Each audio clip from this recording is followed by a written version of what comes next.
Bentar-bentar, emang bisa begitu ya? Bisa begitu apaan? Duh, ditinggal liburan sebentar udah ada aja nih yang viral. Iya nih dok, netizen banyak yang pada bingung. Emang benar ya dok, hasil tes pack positif belum tentu hamil? Yuk kita bahas yuk.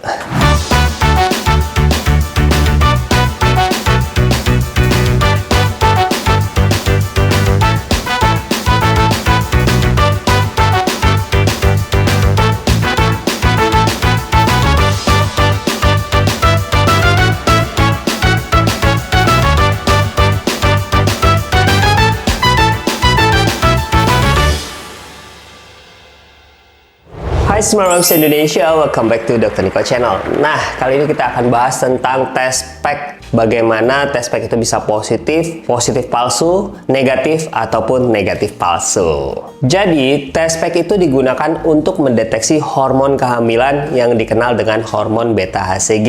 Nah, hormon beta-HCG ini meningkat pada beberapa kasus, yang pastinya karena kehamilan.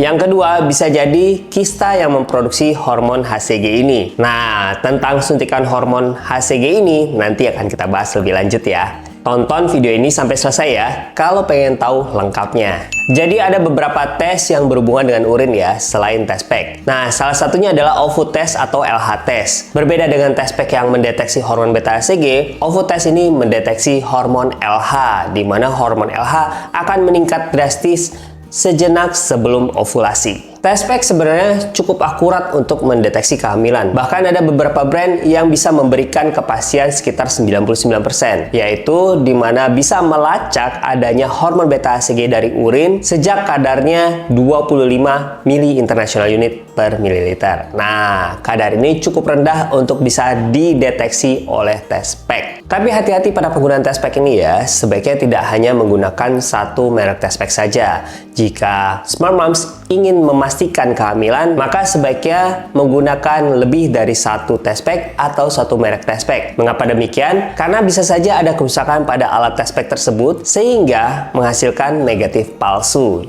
di mana sebenarnya Smart Mom sudah hamil tetapi hasil tes pack tetap memberikan hasil yang negatif. Nah, oleh karena itu sebaiknya dipastikan untuk menggunakan beberapa tes pack dalam waktu yang sama. Dan sebaiknya pemeriksaannya dilakukan pada urin pagi hari. Nah, urin pertama pada pagi hari ini sebenarnya mengandung kadar hormon beta-HCG yang cukup tinggi dan sudah terakumulasi sejak malam, sehingga hasilnya akan lebih akurat. Nah, ini nih yang lagi rame dan viral. Bisa nggak sih tes pack positif tapi nggak hamil? Itu tadi yang kita bahas di awal. Tes pack yang positif memang bisa disebabkan oleh sebab lain seperti kista yang menghasilkan hormon HCG. Tetapi ada juga obat hormon yang bisa menyebabkan kadar HCG ini menjadi naik atau positif. Contohnya tentu saja pada injeksi hormon HCG.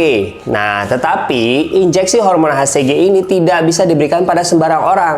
Injeksi hormon HCG ini hanya bisa diberikan pada orang-orang yang sedang promil. Tujuannya adalah memicu terjadinya ovulasi, di mana ovulasi akan terjadi 36-40 jam setelah penyuntikan hormon HCG ini. Jadi, tidak sembarang orang bisa memiliki hormon HCG ini ya, atau memerlukan penyuntikan HCG ini. Nah, selain obat suntikan tadi, sebenarnya ada beberapa obat yang juga bisa menyebabkan positif palsu pada tes pack. Contohnya pada obat-obatan antidepresan, kemudian pada obat-obatan untuk mual muntah, dan pada pil KB yang hanya berisi hormon progestin. Tetapi, jika ingin mengkonfirmasi apakah betul hal tersebut disebabkan karena obat-obatan tersebut, maka bisa dilakukan pemeriksaan yang dikenal dengan beta-HCG kuantitatif. Nah, obat-obatan ini tidak akan meningkatkan kadar beta-HCG kuantitatif, di mana kadar beta-HCG kuantitatif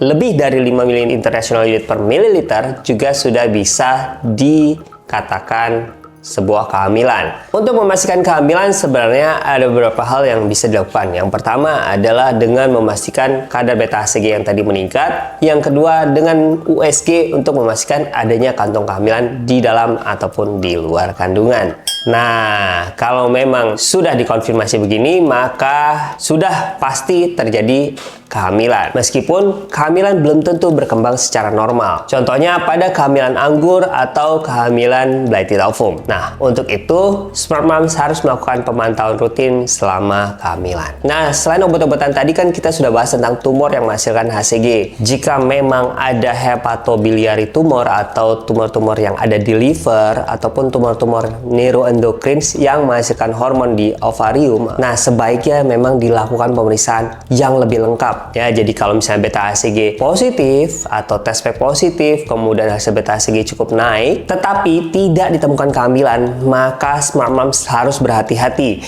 Jangan-jangan nih ada tumor di liver atau ada tumor di ovarium. Oleh karena itu, sebaiknya dilakukan pemeriksaan yang lebih lengkap dengan USG ataupun dengan MRI. Nah, untuk test pack yang hasilnya samar sebenarnya sudah menandakan bahwa smart moms itu hamil jika tidak ada kondisi-kondisi lain di luar yang sudah saya sebutkan di atas. Mengapa demikian? Karena di samping hal-hal yang sudah saya sebutkan tadi, beta HCG hanya meningkat karena kehamilan. Oleh karena itu, smart moms bisa melakukan pemeriksaan lanjutan dengan pemeriksaan beta HCG kuantitatif, di mana pemeriksaan tersebut bisa mendeteksi kadar dari beta HCG smart moms yang lebih akurat, misalnya di atas 5 mili international unit per mililiter tadi. Nah, selain itu juga harus dipantau dengan USG untuk melihat adanya kantung kehamilan. Jadi ingat ya, meskipun test pack-nya positif samar dan sudah dilakukan beberapa kali test pack dengan hasil yang sama, maka sebaiknya smart moms memeriksakan kondisi kehamilan smart moms di dokter kandungan. Jadi gitu deh ada smart moms. Paham kan? Paham kan? Jika smart moms masih punya pertanyaan lain, boleh nih tulis di kolom komentar di bawah atau kunjungi Instagram saya di Nicholas_SPOG. Dan ingat-ingat untuk like, subscribe, dan share video ini supaya saya tetap bisa menjawab pertanyaan smart moms se-Indonesia.